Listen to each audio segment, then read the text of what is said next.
All right, America, it's time for the Ringside Wranglers Wrestling Report with your hosts, Haz-Bin and Jack Jaw. What's up, wrestling fans? I'm Jack Jaw, in for another weekly report from the Ringside Wranglers. It's Backlash Sunday, WWE Day. What's up, Haz-Bin? How's it going? Good to be back. Got a big day today. Big show tonight. Looking forward to it. Awesome.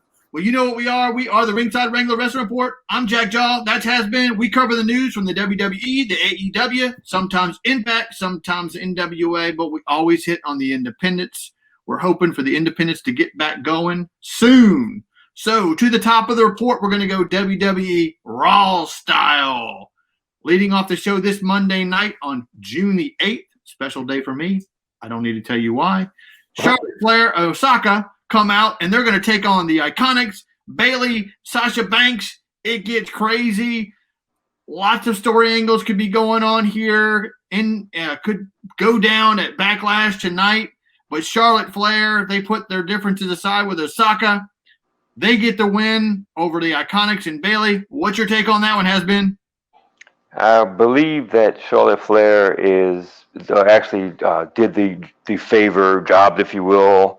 Lost the title, the belt, the strap, whatever you want to call it, at the In Your House pay-per-view because of a couple of things. Number one, the Raw's ratings are down right now. No surprise. Paul Heyman actually was relieved of his duties as the chief writer for the program, and now Bruce Pritchard, Brother Love, is doing it. He's doing Raw and SmackDown. So Paul Heyman will still be the advocate for the reigning, defending, undisputed World Heavyweight Champion, or used to be World Heavyweight Champion, Brock Lesnar. But because Brock only works a limited schedule, we probably won't see a lot of Paulie on TV, and he won't be there. So I'm afraid Paulie took the bullet because the programming is going down right now, that being Raw specifically. But with all due respect, man, you don't have fans in the arena, and even the NXT superstars that are there, I mean, there's only so much they can do. And I really hate the fact that Paulie got became the scapegoat, if you will. But I believe Charlotte Flair dropped that belt because she needs to come back, because with Becky Lynch going and Ronda Rousey going, there's no one that can be like the go-to person on Raw. You know, Sasha Banks, Bayley, they're all on SmackDown. So you got to have somebody on Raw. And Asuka's great. Don't get me wrong. She's a wonderful athlete, and she's hardcore, and I wouldn't want to mess with her because she's tough. But you need someone who's established. You need someone that has a magical last name, Flair.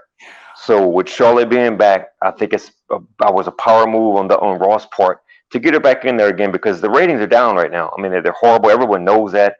I hate that Paulie had to take the bullet, if you will, for it, but that's where they're at right now. Yep. Either way, that match ended with Charlotte Flair right there laying out Osaka. Sets up the match for later on Raw. We'll get to that in a minute. Next up, you had Seth Rollins taking he was doing a little ringside commentary. Producer Punk even called me when this one went down. He was like, "What's going on there?" Aleister Black, out of the blue, flies in and takes out Seth Rollins ringside. That was pretty tight. Pretty weird on the production angle there, because right after that shot right there, they go to a commercial. So we're not even sure. They may be having a difficult time with story writing, but they're having a difficult time production value as well. It's crazy. Actually, if you look at it from a glass half full kind of way, it's kind of like they made it act like they wanted to have it perceived like they didn't know that happened. He comes flying out of nowhere and tackles them, and that wasn't supposed to happen. It was like a work shoot, if you will. So maybe if you look at it from that perspective, that may have been. I'm not saying that's what they did, but if you look at it from that perspective, being the smart mark, if you will, maybe that was their plan all along. Yeah, that was pretty tight, though. That led into the Aleister Black, Humberto Carrillo, love that name, taking on Murphy and Austin Theory. Aleister Black and Carrillo get the win there, but then here comes Seth Rollins to repay the favor, and he lays him out right there. That was a pretty dreaded shot. It looked like he was really out of it. When they go to commercial, they show Aleister Black's side of his face. His eyes are wiped out, looks glazed. That was pretty tight. Yeah, they better be careful about that stuff, though, because you think about like what happened with Daniel Bryan and all these concussions and stuff. They got to be careful. Now, we talked about this for the past couple of weeks, have we not? These guys and ladies are going above and beyond because there's no fans in there, and they want to go super hardcore, and a lot of the fans think that they may be working themselves too hard. Like AEW had a situation, what happened to Britt Baker and that Lucha Libre guy. You got to be careful with stuff like that. So, I mean, I appreciate the fact that they're going all out, 100% balls to the wall, if you will, because there's no fans there. But it's also can be their problem. I mean, Raw's ratings are going down now because they don't have the fans, and they take it on Paul Heyman. And now these guys are working, and ladies are working above and beyond what they probably should be doing, safety-wise, to make the program good. And you know, a lot of it's because there's no fans there, and they have to try and go double time, if you will, to make the product good. As far as I'm concerned, I'm on the outside looking in. What the hell do I know? I still think they should just do their thing. You don't have to go out there and be a ballerina act in a circus. I mean, you can save that for when the fans come back. Yeah. They're definitely trying lots and lots of different things. It's you want to tune in just to see what's going to happen next. They're definitely doing different things that they wouldn't be doing with a full house show. Either way, like we continue to say, we can't wait till they get back to a live show. Next up, you had Edge receiving a little bit of tough love from Christian on his famous Peep Show when he used to do that. New edition of the Peep Show. I thought that was pretty cool. Christian basically telling Edge, hey, dude, looks like you're running on fumes. I'm not sure how you're going to do this. So looks like you've got another person that thinks that Randy Orton's going to take the win in the best match ever. What'd you think of this angle? Actually, on Tuesday night when they had the FS1 show, it was the all ladies edition when they talked about it was the Evolution pay-per-view with the women and the Revolution and things. And Beth Phoenix, who was Edge's real life wife, was on there, and she said that the whole reason that Christian did that was, like you just said, Jack, it was a tough love thing. It was kind of like a light of fire up your you know what. And I think the point got made. I don't think Christian, because he and Adam and Copeland Edge, I mean, they're best friends in real life because they grew up in the business together, started together, lived together in the same town, and when they did everything. But I think it was kind of a light of fire up you know what speech, come to Jesus, if you will, and the message got put across. I think he's trying to make it clear that everyone's just assuming that Edge is going to walk over Randy Orton in this match, but Randy Orton made it clear that this is not a hardcore ECW Mick Foley style thing on top of a C-Can or BRM or 18-wheeler. This is in the ring now, and that's where Randy Orton thrives because he is a 3-time third-generation superstar. It's like a 11, 12-time world heavyweight champion. So, I mean, this is his match. So I think they were trying to sell a point that Randy Orton, you know, when a one-on-one Randy Orton, good luck. Yeah. Well, we'll get to predictions later on. You kind of showed your hand right there on that prediction right there. Next up, you had a storyline that's going on that I'm just going week after week. What is this even about? Why are they even doing this? Why should we even care? And you're pretty much have your tag team champions out there participating in such a weak storyline to me. Street Profits and Viking Raiders doing something called a decathlon.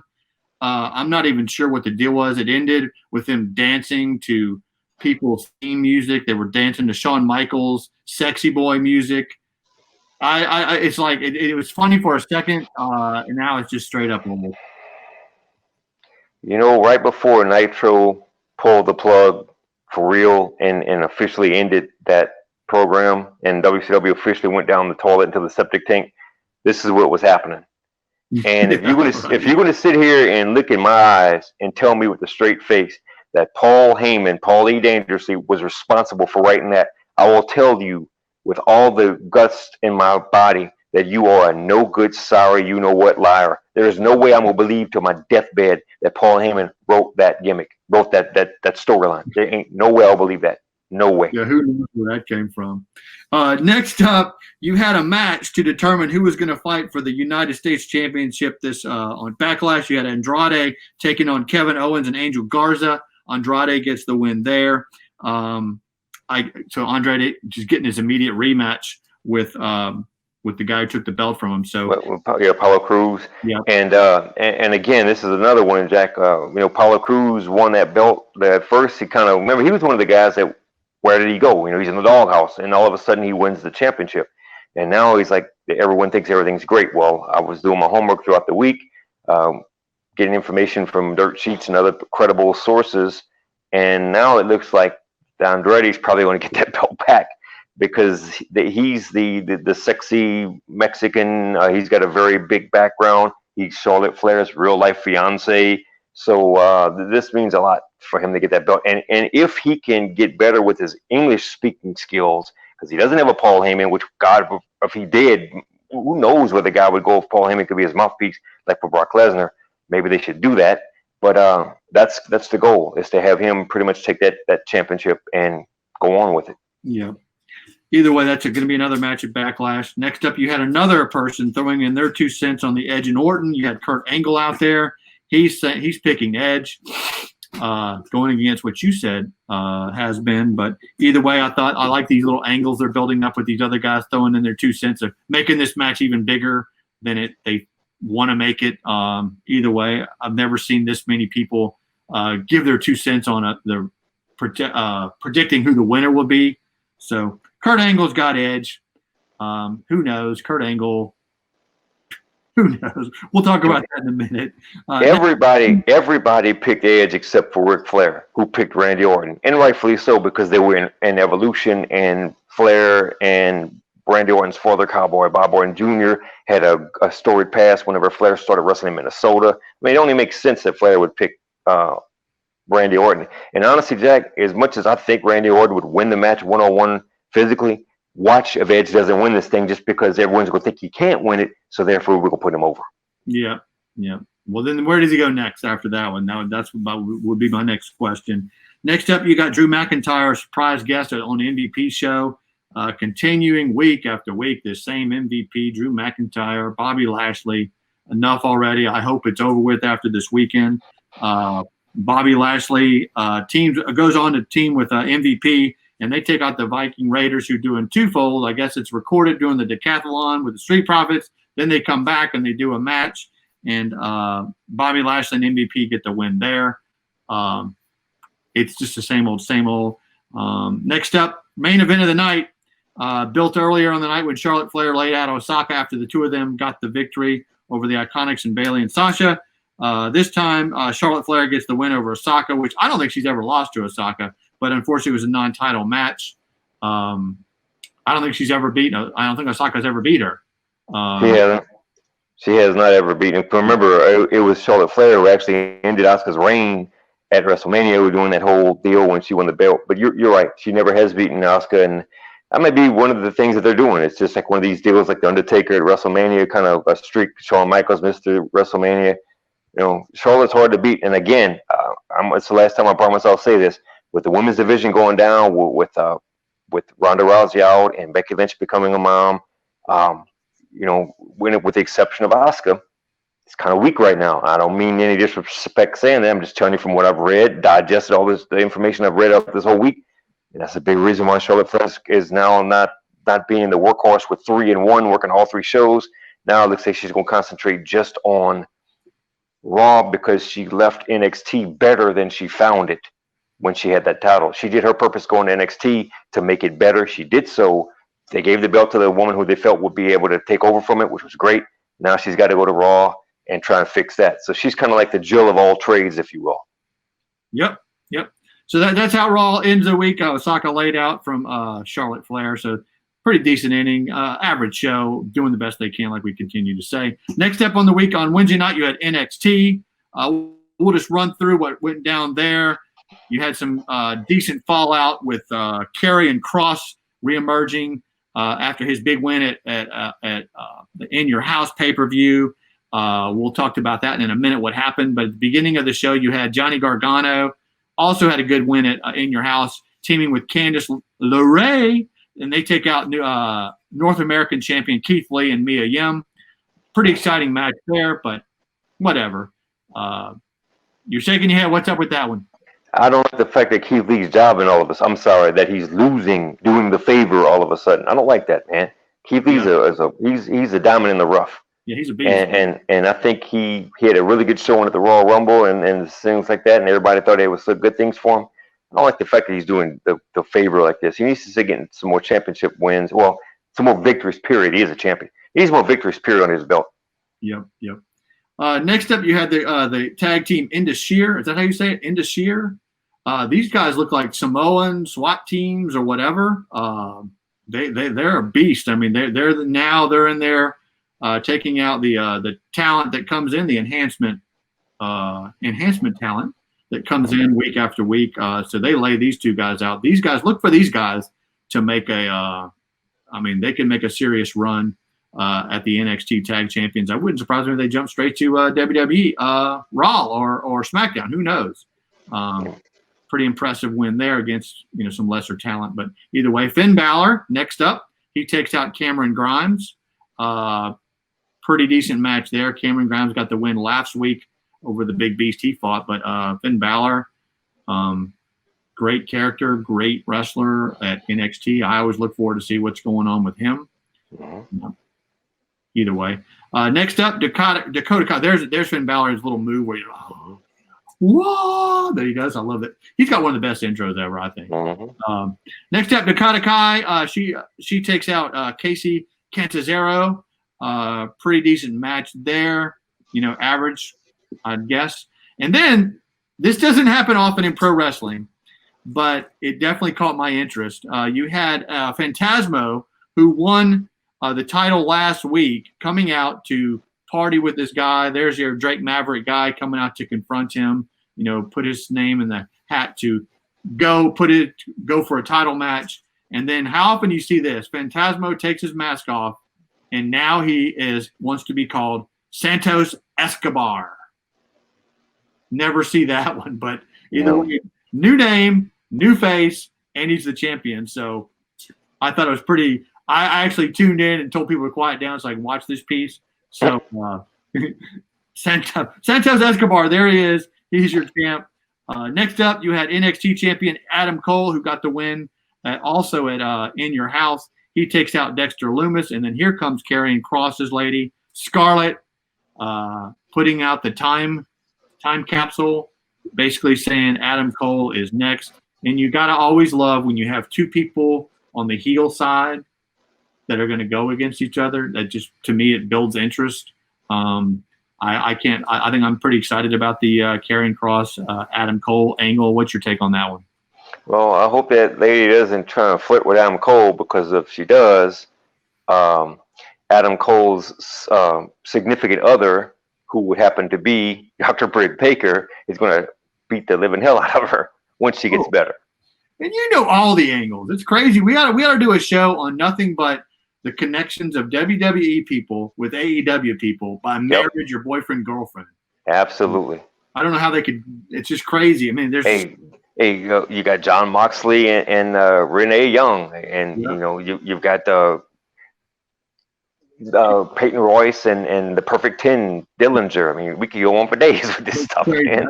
That's a funny story right there. So that the show ends right there with Scarlett out there with a little time capsule, basically saying, Karrion Kross, he's coming after you, Adam Cole. That ought to be a good match. Looking forward to seeing that one. Next up, SmackDown. Once again, still performing at the empty arena. SmackDown on Fox. Top of the show, Sheamus and Jeff Hardy signing their match for this week. There you go. You got your doctor doing his little is it his alcohol drug test that he's doing with the urine test? Yeah. He was doing it. He was doing a urine test for alcohol. Okay, I'm like taking one look at that. I'm going, I don't think I've ever seen that much urine in a test. I mean, normally it's a little bitty thing like that much. I'm not sure why you need this much, but the second I saw it was that much, I said, that's getting dumped on somebody. Yeah. Oh, yeah. And that's exactly what happened in Sheamus' face. So that match is signed for tonight, Backlash. Sheamus and Jeff Hardy. Funny angle there. You'll laugh for a second, but you saw that one coming. Any final takes on that one? I liked it. I mean, I know Fox has to watch the language and all, but I mean, Steve Austin, Stone Cold, for years has always said it's better to be pissed on than pissed off, and they got to bleep that on Fox. So whatever. I guess it's a change of the times, like you said. There you go. Shinsuke Nakamura and Cesaro up next. They're taking on the New Day. They actually get the win in a non-title match, so that builds to the storyline. They also have Backlash, and we'll cover that card in a minute. There they are, Shinsuke and Cesaro getting the win there. I'm guessing since they took the belt from the Intercontinental belt, they took it from, what's his name? The guy that used to be with them? Sami Zayn. Sami Zayn. So he's not even a factor anymore? He's not the champ anymore. I mean, he's out. He's done. Yeah, but he's like, he doesn't even come out there with them anymore, right? I don't think he wants to come back until everything gets back to normal, kind of like Roman Reigns is doing and stuff and things of that sort. I don't think he feels comfortable in that environment again. That's why you're seeing these people having to do what we call the double shots, where they got to work 2 times in one night because there's less talent there. And unfortunately, the NXT folks, I don't think they want to rush them to come on because it's going to make the product even weaker than they feel they may be. And they don't want to. It's not fair to those people in NXT to get rushed ahead of time because it's going to make them look bad, and then it's also going to make the actual SmackDown and Raw programs look bad. So they got to hold the course with the talent in NXT being trained. It's kind of like whenever you're boiling crawfish or cooking a steak and you kind of take it off the fire too fast, it's not going to taste right. Yeah. Either way, they're struggling. You got to figure out. There's a whole lot more things you got to consider with all these angles that are going on now because of reduced talent, reduced schedules, all that kind of stuff. So a lot of hard work. So I'm guessing that your guy was pretty much happy to be relieved of those writing duties, having to deal with all of that. Who knows? We'll see how it goes forward. Next up, you had the final match for the Intercontinental Championship, AJ Styles and Daniel Bryan. I wasn't leaning one way or the other on this match. I said either one of these guys could have won. AJ Styles gets the win, so he's your new Intercontinental Champion. So I thought they would have held this match out for Backlash. I guess they put it on SmackDown for value. But there he is, AJ Styles. I think you were calling it last week. You thought AJ Styles would have been the better choice to win that match. That was the only title that he had not won yet. So now that he has won this championship, he's the Triple Crown winner. He's completely won every single championship in WWE that you can win. Just like he's in we can probably count on one hand the people that have done that.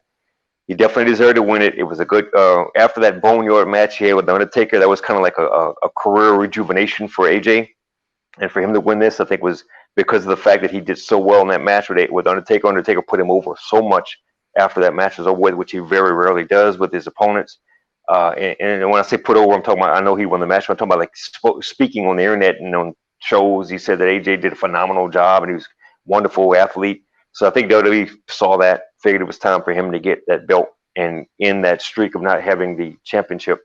As for Daniel Bryan, man, I don't know. I mean, he's very fortunate that he was able to actually come back because of that neck injury he had, and he was able to come back and wrestle again, getting cleared. But, man, he's just not the same Daniel Bryan that he was when he was Bryan Danielson and the Independents and when he first came into WWE and the whole thing in New Orleans at WrestleMania with having to fight 2 times in one show. He's not that person anymore. And there's no disrespect to him because his health has restricted how he can wrestle, which was that wild donkey drop kick kind of stuff that he would always do. You can't do that anymore with your neck. And he's got a daughter and he's got another baby on the way. So, kind of got to slow down a little bit. Yep. Next up, you thought if it wasn't Backlash, you would have thought that would have been a main event, but it was middle of the show. So. That's another thing. We talked about how these people are having to work double shots and work twice in one show and all. I think I read on the dirt sheets too that the WWE is going to experiment with having one pay-per-view quality match that might go through 3 or 4 commercial segments. Hell, it might be 45 minutes of the show. And they'd rather do that, or maybe have 2 matches like that, and that's the end of your show, than have all these little popcorn segments like your World Tag Team Champions and the Viking Raiders, seeing how far they can spit saliva in a ballroom or play darts. Nobody wants to see that stuff, man. They want to see a wrestling match. And and you're right, it should have been on the pay-per-view tonight, but it served its purpose because it took up a tremendous amount of TV time on SmackDown. But people, I guarantee they didn't turn TV off because they wanted to see who won that match. Yep. And it's got commercial value. I know Punk can't stand when they go to a commercial. He'll call me up when it happens. He goes, "I'm watching this match. In the middle of the match, they just go to a commercial." It was like no production value is shot. But either way, I can see the point. You want to tune in. With all due respect, now everybody, Raw, SmackDown, AEW, NXT, they're all going to the picture in the picture like we're doing right now. They never did that before. They would always say, if the match is if there's a pinfall during the commercial break, we'll show you. That ain't never going to happen, man. They never have a pinfall in a commercial break. But now at least you can see what goes on during the commercial, which is the only time it doesn't work is when people are doing like an interview segment. I've seen a couple of times when people are doing an interview in the middle of a commercial picture, you can't hear a word they're saying. They got to watch that. But I like the picture thing because that keeps you constantly going all the way through. I think that's a good angle. Yep.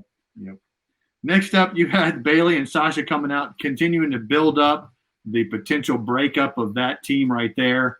They have a match tonight defending those women's tag titles at Backlash, and that's going to be a good indicator of how quickly they begin the feud between these two gals or continue on the belts. If they keep the belts, they I guess they stay together longer. They lose the belt, look for that feud to start immediately, as in AKA tomorrow night. So either way, you knew this was coming when they brought these people out. They weren't wrestling. They were just going to sit there and talk their smack. Who knows? We'll talk about that in a minute.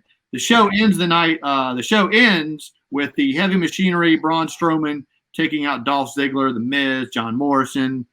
Pretty exciting match or whatever. It's the first time you've seen Heavy Machinery since Money in the Bank because Otis is doing his singles thing. But either way, I wasn't really quite sure the angle there. But there they are. They get to win Heavy Machinery and Braun Strowman to end the night of SmackDown. Let's go. Just jump straight into Backlash. Backlash is tonight at 6 p.m. Central on the WWE Network. And how much does it cost? $10.89 including tax. $10.89 and maybe like $10.60 somewhere else where the taxes are less. That's true. $9.99 plus local applicable tax. That's right. But it's $9.99 plus the tax. But either way, it's definite value. We all both do it. Either way, it's good value because all the content you get. And you also get these monthly pay-per-views.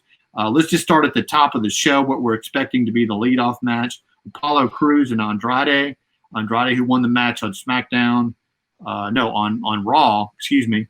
So he gets this match against Apollo Crews. You're thinking Andrade takes it back? I expect Andrade to win it. I don't know if it's going to happen. It's just the same thing you talked about with Sasha Banks and Bayley. If Apollo loses the belt tonight, they were ready for him to drop it. If he doesn't lose it, then they need to keep the steak on the grill a little bit longer. It's not quite ready yet. Yeah, I mean, Selena Vega? She's such a presence with her team, so it doesn't really look like she'll continue to be without a champion for long. So if Andrade doesn't win, somebody else in her little stable is going to win a belt, I'm sure. Then you've got the women's match: Bayley, Sasha Banks taking on Alexa Bliss, Nikki Cross, and the Iconics, a triple threat match. I'm saying the Iconics win this one, and they start the angle immediately with Bayley and Sasha Banks. That's just my prediction. You read my mind, Jack. That's exactly what I thought too. What? I read your mind. That's crazy. Next up, you got the drunk match. Excuse me, Jeff Hardy and Sheamus match. I'm going to say Sheamus is going to get the win there. He didn't say that. Tell me he didn't just say that. I didn't say that. You didn't say that. I didn't hear it. Did you hear it? I didn't say it. I didn't hear a damn thing. No, yeah, I think Sheamus wins this tonight. Now, if Jeff wins it, I don't know where they're going with it, but yeah, I think Sheamus has, because if you go with the way it used to be, where the last person that got the upper hand, and then after that, the next person has to get their receipt, then in this case, that's got to be Sheamus. That's right, no doubt. Next up, Osaka and Nia Jax for the Raw Women's Championship. I think under normal circumstances, Nia Jax would get the win there, but I think Osaka keeps the belt, and then she'll probably start a feud with Charlotte. Who knows? I agree with you on that one too. Asuka all the way. Charlotte Flair probably will have a big presence in it. Next up, you got Braun Strowman taking on The Miz and John Morrison.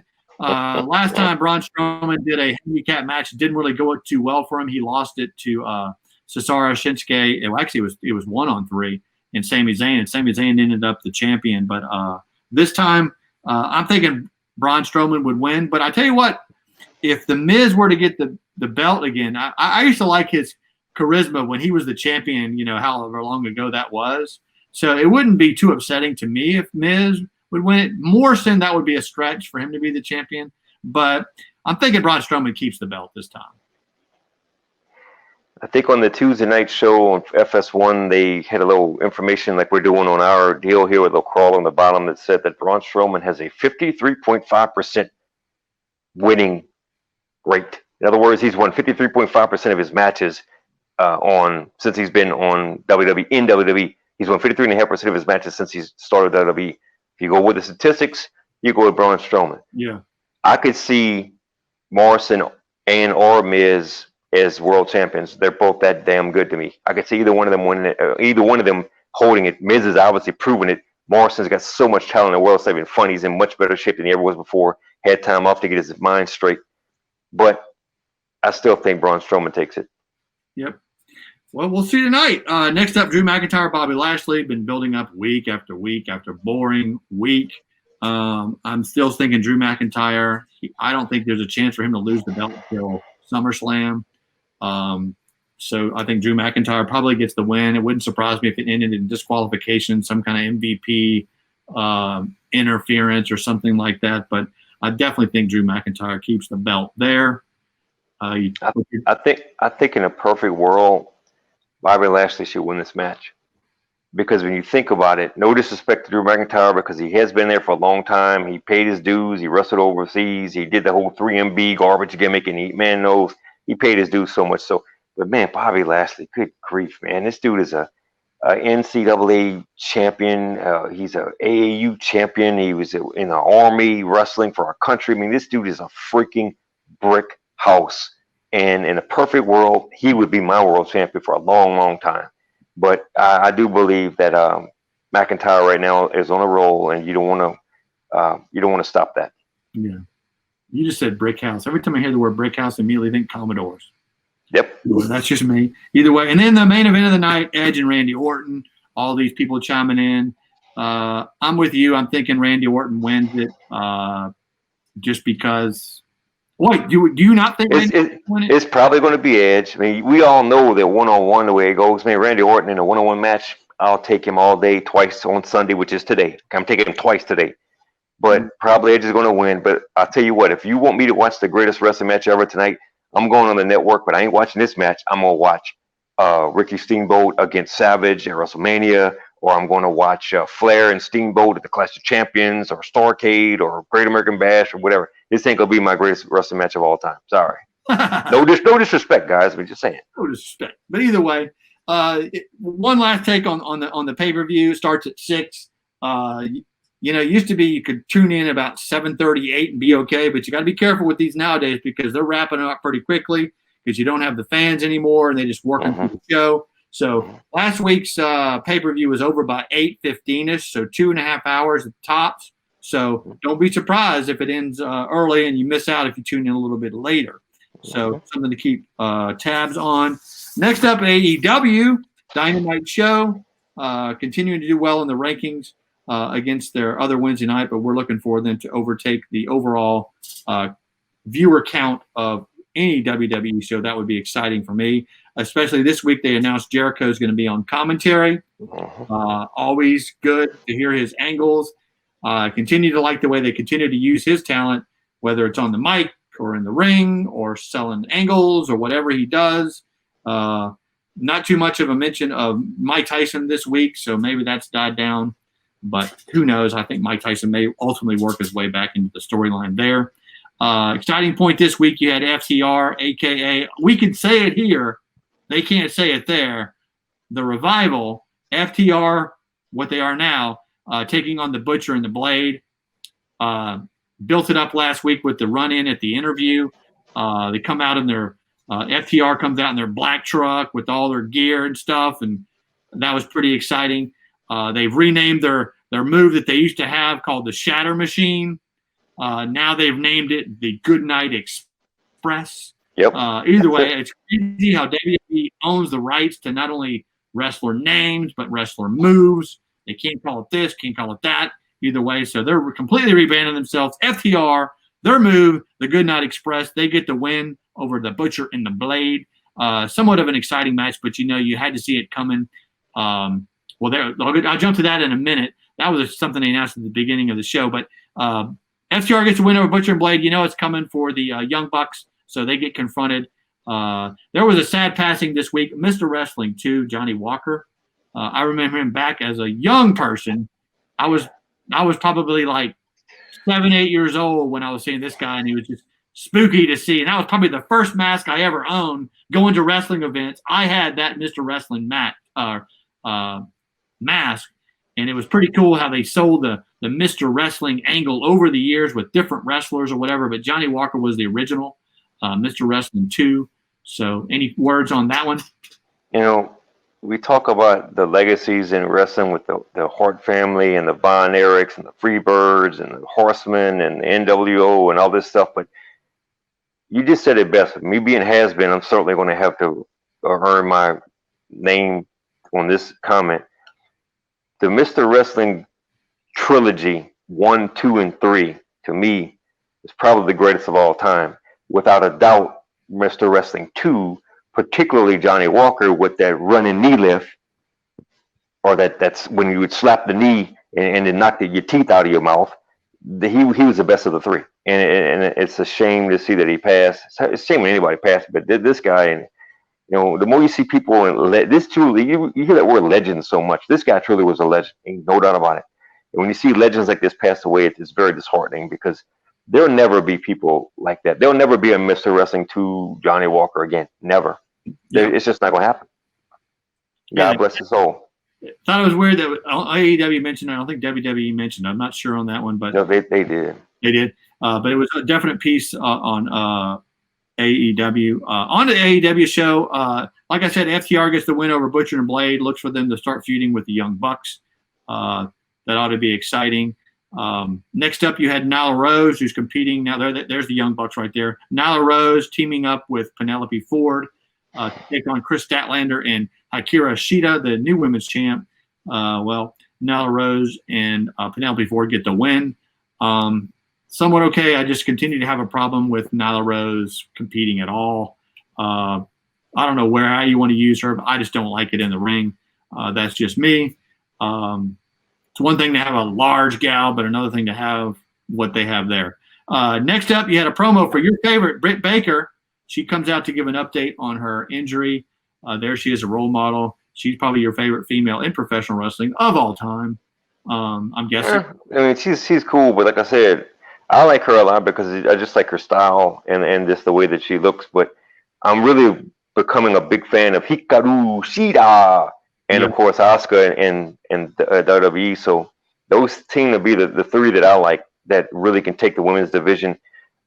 I'm not going to say take it to a higher level because it is a higher level. They can maintain that level with those three in particular, in my opinion. Penelope Ford's really good too. But every time I see her, man, I just keep seeing Maurice. I keep seeing Maurice, Mrs. Wife. Yeah. I don't know why, but she just looks so much like Maurice to me. It's like, and I find myself saying she want to be a Maurice wannabe, and that's not fair to say because I know she's working hard. But it's just every time I see her, I'm like, man, this chick's trying to be a Maurice. Yeah. Either way, that's some good stuff that AEW's got going there. Next up, you had Best Friends and Orange Cassidy taking on Jake Hager, Ortiz, and Santana. Going in, I definitely would have thought Jake Hager and Ortiz would have got the win there, but no, I was wrong. Best Friends and Orange Cassidy get the win. There's a little throwdown after effect. Pretty decent thing there. I think they've had this match or built up a couple times, little run-ins before, so kind of saw this match coming. Next up, Sammy Guevara versus Colt Cabana. You're a big Colt Cabana fan, I know. It just seems like Colt Cabana's on a run as a face of continuing to lose week after week. He gets the loss again this week, Sammy Guevara. So typically when you've got a face that's losing week after week, there's a reason for it. He's more than likely going to join the Dark Order, which would be a hell of a coup for them. They have him as well as Brainlock, Brody Lee. He and Brody Lee on the same team. And you know what really would blow it away? If we get another guy to join the Dark Order, put him under the hood, takes the hood off, and then we have a good old Chicago reunion of none other than Colt Cabana and a really good friend of his, Mr. Phil Brooks, a.k.a. CM Punk. Yeah, that'd be crazy. Either way, that was a pretty decent match. Sammy Guevara gets the win over Colt Cabana. And then the main event of the night, Cody Rhodes, he's on his mission to defend the belt every single week. He takes out Mark Queen. And then typical AEW style, it seems week after recent week, they're ending the show in a just complete throwdown. Lots of wrestlers in the ring, lots of controversy. Jack Hager comes out there, lays him out. So that looks to be your match next week. I'm guessing Cody Rhodes will defend it against Jack Hager. But you had everybody out there from Private Party, Arn Anderson, Cody, Matt Hardy, Hager, Sammy Guevara, Santana, all of them are in the ring, and they're all just throwing down. So sets up the match next week. Speaking of that, we talked about. I'll go ahead and play the gimmick. Okay, I don't want to be the gimmick breaker. FTR made their debut in the wrestling ring. Okay, and during that match, they had several people that were scouting them, and two of the people they kept showing that were scouting them just so happened to be two of the Four Horsemen, Arn Anderson, Tully Blanchard. It's no secret that when the used to be known as Revival started wrestling, the whole reason why they named themselves the Revival was because they wanted to go back to the old ways of wrestling.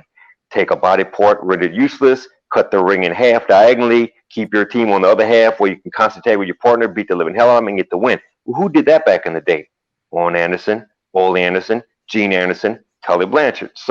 And I know for a fact, as they've said it, they used to watch the WWE Network, the Revival, and they would watch all of the old Tully and Arn matches and the Anderson matches, and they would learn from that. So, and I said this last week, for those two guys to now, they don't have to look at video footage anymore. They can actually walk up and speak one-on-one, face-to-face, eyeball to eyeball, eyeballs to eyeballs with Arn and Tully in person. And that, to me, I was so excited to see those guys, not because I was excited to see them back in the ring because they've been going for so long, but I was more excited because they were actually in wrestling in person with their mentors, not on a television screen or not on a WWE network, but actually 30, 40 feet away watching them. And you don't think they can go in the back and talk to them? Man, the Revival, I'm sorry, whoever they want to call themselves, FTR, they're going to explode in AEW because now they have their mentors there to train and guide them. They don't have to do it via video, viral, internet, whatever, or WWE network. They can do it in person now. Man, those guys are going to take off. Ain't nothing stopping them but themselves. And what if either Arn or Tully became the J.J. Dillon and they reformed a Horseman? And it was how about they just reform the Horseman, period, and you have FTR, Tully, and Arn. Oh, yeah. But you got to have two wrestling guys because you got to have the Barry Windham and that type role or whatever. But either way, that would be a cool little angle there. And maybe only you or I, people of our time, have been. Well, they're not going to do that, Jack. You know that. I mean, you and I, we've been watching wrestling for so many years. In our world, that would be the best thing to do. But they're not going to do that. They're not going to do it because they know if they did, it would work. It would be phenomenal to blow people off the charts. But nah, we're not going to do that. We would love it because we've seen it before. We liked it. New people would love it because they're going, oh, that would be cool or whatever. But either way, right. Who knows? We're not writing for them. Either way, if we were, we'd be giving them those 2 cents. Next up, onto the independents. You know, Ringside Wrangler always covers the independents. Independents right now are, what do you want to call it, lockdown still with the pandemic. They can't do live shows, and they're independents. If they don't have TV, they have to have live shows. So we've talked week after week. If any independent needs a push via social media, via YouTube, Facebook, whatever, reach out to us, ringsidewranglers@gmail.com. We'll be certain to plug you. We've been following 3 organizations for the last several months. East Coast Professional Wrestling. Check out their Facebook page. They've got some great videos on there that they post weekly. They also have a ECPW Adrenaline page where they're showing updated videos and content. We're looking forward to them getting some matches going because they're famous for having the classic professional wrestler, old timers, Greg the Hammer Valentine, people like that coming in and wrestling their shows. So look for East Coast Professional Wrestling. Check their Facebook page out. Check their YouTube stuff out. They're going to have some dates soon, I'm sure. Next up, Wrestling 225, local to us. They're going to have their show. They're still locked hard on the August 29th date for their 225 Mania. You can buy tickets through Facebook links, Eventbrite, probably like that. This week they posted a video called Throwback Thursday. They're putting shows on that have been recorded in the past. Recorded in the past. How's a little redundant for that? Recorded in the past. I don't know why I said that. I caught up on the redundancy right away. Beatdown 2018 was a show that they showed this week on Throwdown Thursday. So check out Wrestling 225 for upcoming events. Recent video posts that they've placed out there. Good entertainment value. When there's no sports on TV, so why not watch that? Next up, Wildcat Wrestling. Again, we continue to push. They have a wrestling school that they reopened on June the 2nd. Check out their Facebook page as well, just like the other indies. They've got information about their school. They've got a discount, it looks like, going through July. They also did a piece this week on a 4th grade teacher named Morgan, who's a teacher by day, wants to be a pro wrestler by night, training to be a wrestler. So check out Wildcat Wrestling 225 East Coast Professional Wrestling on Facebook. There's your Wildcat Wrestling's weekly show on WUPL My 54. Plays on Saturday night at 11, replays on Sunday night. Any take on wrestling, independent wrestling has been? I agree with you, Jack. I mean, we certainly would encourage anyone that would want to come on this show and put over the product. But at the same time, it doesn't have to be just necessarily put over your product. We would sometimes just like you to come on just so we can talk, just to get to know each other, like a casual conversation, get your thoughts on what's going on with AEW, WWE, NXT, SmackDown, etc. And then, of course, we certainly want to make sure that everyone gets introduced to their actual product.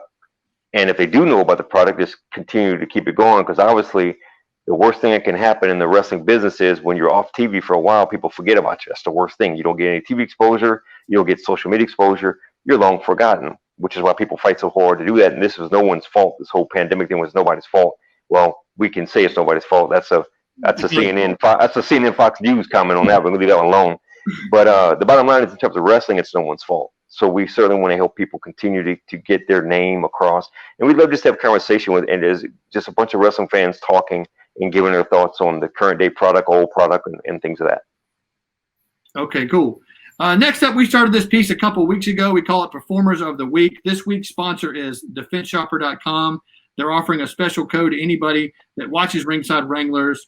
They get a 20% discount if you enter the code JackJaw. That's me, JackJaw. Enter the code JackJaw to get 20% off and free shipping at DefenseShopper.com. They sell things like personal defense, like pepper sprays and stun guns and tasers and things like that. Not tasers, stun guns, pepper sprays, things like that protect yourself. Check them out at DefenseShopper.com. Enter the code JackJaw for 20% off and free shipping. So, Performer of the Week. You want to go AEW or you want to go WWE first? I'll just start with WWE. First of all, I do want to give my personal thanks to DefenseShopper.com for contributing. Anyone that would like to contribute to as our Performer of the Week, we'd love to put your product over, and you can get in touch with Jack Jaw with that. But you know, in the society that we live in right now, it's uncomfortable, and lots of folks don't necessarily like to pack heat, if you will, with weapons and firearms. So sometimes you got to take care of yourself. And this is not an ECW New Jack style match with weapons in a shopping cart, but sometimes when you go out in the world now, you know, it's another CNN Fox News deal. You got to take care of your business. And these guys are nice enough and kind enough to carry products that can deal with something that I take 100% to heart, because I do it for a living, and that's safety. I'm a safety specialist in my real life job. So it is what it is. So we do appreciate those guys, and certainly take advantage of it, because if you use promo Jack Jaw, you can save yourselves a lot of money. So courtesy of DefenseShopper.com, I would like to represent our program with our Performers of the Week. First of all, for WWE Raw, we are going to give the Performer of the Week to none other than Bobby Lashley. Bobby Lashley right now is this guy, as I said before, in my opinion, if I were the booker, I'd put him over and have him win the belt. Don't think it's going to happen, but this guy has been forgotten for so many years. He had to go to TNA and all this other stuff, and I don't think people really just understand how strong, how powerful, how athletic, and how the amateur wrestling skills that this guy has. He's phenomenal, and I'm definitely want to have him be the Performer of the Week this week for Raw, because he's helping keep that the aura alive. And you talked about the whole thing about Bobby Lashley and McIntyre every week, same thing over. Well, in order for that not to get completely dull, and I'm not saying it's not, but in order for it just to completely go away because it's so just nasty, sleepy dull, you got to go out there and do your thing. And as far as I'm concerned, this whole pandemic is an opportunity for people. They can look at it as a glass half full or glass half empty. If you do a glass half full, if you never got a lot of exposure before, this is your chance to shine. And I think Bobby Lashley is one of those people that always had that talent, never really got a break. Now they're putting him in there with MVP as his mouthpiece. I can see him going ways. So I would like to say that Bobby Lashley is going to be my choice for the Performer of the Week on WWE Raw. WWE SmackDown, I would like to give it as a tie. And it's going to go to Daniel Bryan and the new Intercontinental Champion AJ Styles. We said before that this match should have probably been on the Backlash Tonight pay-per-view, but their cheats are saying that because in lieu of having who can spit the furthest in the ballroom when you got dry mouth contest with your World Tag Team Champions and whoever else, we're going to have a match of a pay-per-view quality that's going to take up 4, 5, 6 commercial breaks, maybe an hour of a 2-hour show. But I would much rather watch that and have a good entertainment value than watch people see, how many frats they can eat in an hour before they got to go to the bathroom. It just makes more sense to me. So with that being said, I thought it was both those guys gave everything they had. They know each other well from their independent days. And I wanted to go ahead and give it as a tie between Daniel Bryan and the new Intercontinental Champion AJ Styles as my performers of the week for SmackDown. As for AEW, I would like to give that honor to none other than the team formerly known as the Revival, now known as FTR. And I think I pretty much said before the reason why I like that is because these guys, again, people that never really had a chance where they were before, I feel, and maybe they feel the same way, they were kind of like held back. They couldn't do what they wanted to do. Now, like your Brody Lee, now like your John Moxley, now like your Chris Jericho, now like all these other people, you can go out there and you can do what you do best, Matt Hardy. You can be all that you want to be, and you don't have to join the army like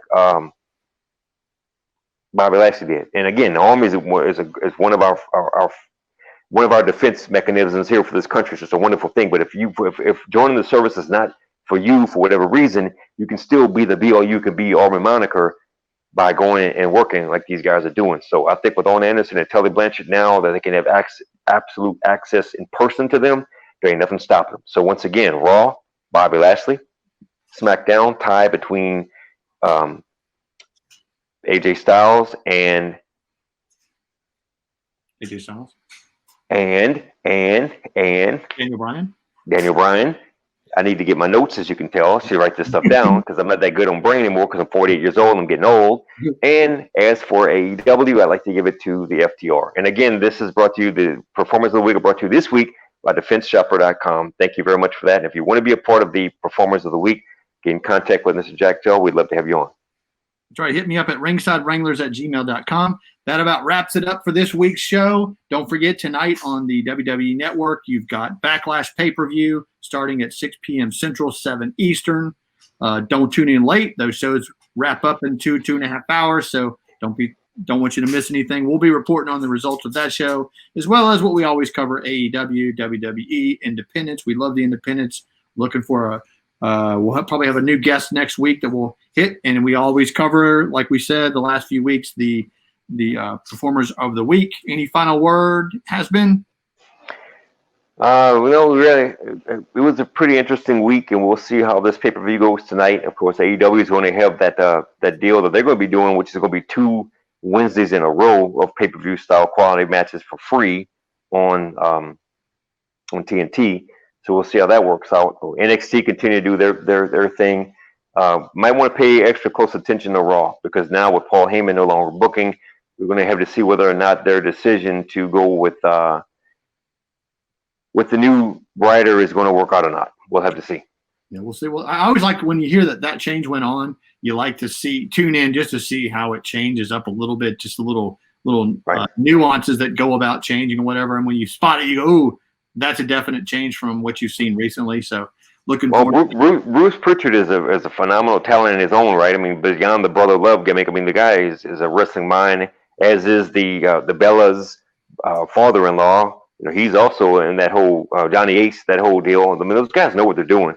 It's just, and again, I'm on the outside looking in. I don't know the whole thing, but from the outside looking in, it just seems to me that Paul Heyman kind of got a raw deal. And it's not fair for me to say it because I don't know the story, but just from what I'm reading and not knowing all of it, my first assumption is it doesn't look like he really got a fair shake on it, because I don't really believe in my mind that having a spittoon contest with the dry mouth and a bore between the World Tag Team Champions and some other folks had anything to do with Paul Heyman. I just refuse to believe. Not a guy who created ECW, not a guy who created the Dangerous Alliance, not a guy who is one of the best mouthpieces in the entire industry with Brock Lesnar. And no, I'm not buying that, dude. I'm not buying it. Yep. Well, maybe he struggled with the empty audience, but either way. I'm Jack Jaw. That's Haz-Bin. This has been the Ringside Wrangler Wrestling Report. See you next week. Have a nice week, fans. Out.